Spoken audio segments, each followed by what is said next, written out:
With that finality, we'll pull into New Orleans and bypass the usual stops. You and I are headed for the cities of the dead. I want you to know they're soon forgotten, but that old... Tourists most often come to St. Louis Cemetery No. 1 to see the tomb of the witch queen, Marie Laveau. 2 rows over, if they get a good tour guide, they learn about Homer Plessy. Now, they lost this case at the Supreme Court, and this is really what began the rash of Jim Crow laws, separate but equal laws that would be present here in the South all the way up until 1954. When it was finally This is his grave. It is unmarked. The inscription that says he died in 1925 is over here, so it won't fall off and break again. Such is often the fate for scant artifacts of lesser-known heroes. Homer Plessy, the New Orleans shoemaker, lies here. Biographer Keith Medley is trying to write a better epitaph for Homer Plessy.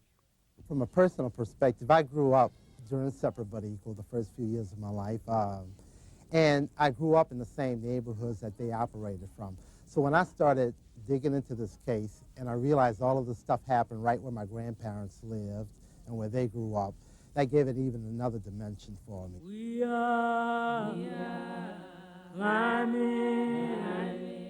At the end of the last century, there were a group of citizens, many French-speaking Creoles, well-educated and erudite, who decided to challenge segregation.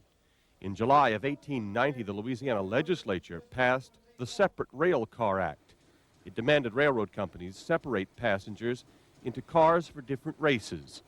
The only blacks in the white cars were to be porters or black nurses caring for white children.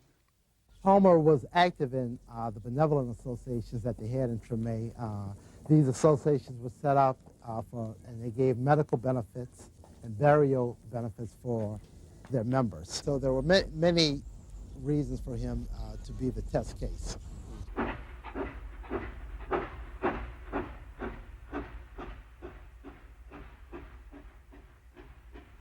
At a downtown corner of Press Street, named for the cotton presses here, you could catch a rail car north over the new 7-mile bridge across Lake Pontchartrain to Covington.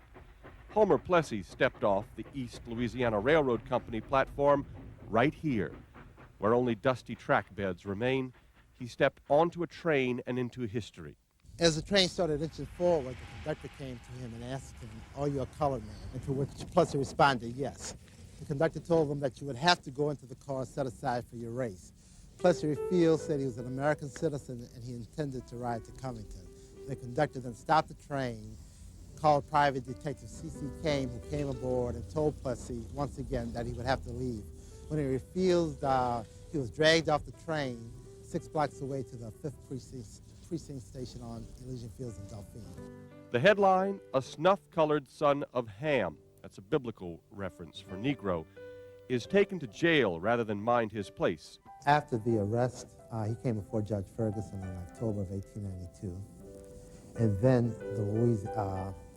Judge Ferguson ruled against Plessy. And then he came before the Louisiana State Supreme Court, which met in this very room.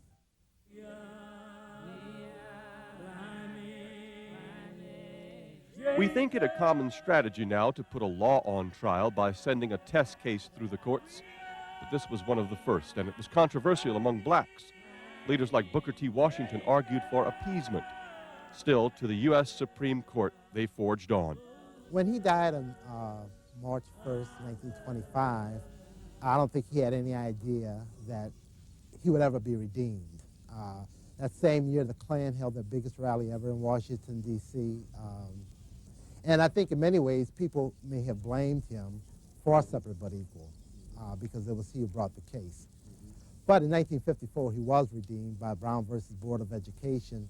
And in that decision, they used many of the same arguments and tactics that Plessy's lawyers used in Plessy versus Ferguson. John Howard Ferguson was the original judge. His house still stands on Henry Clay Street. A plaque bears no witness to the Yankee judge's most famous decision that Homer Plessy had no right to sit with whites. There is no Plessy v. Ferguson inscribed here. There is no Plessy versus Ferguson inscribed here either. Only Keith Medley to tell a nearly lost story and to call our attention to these tangible connections as touchstones of lost Louisiana, all these lonely places crowded with memories.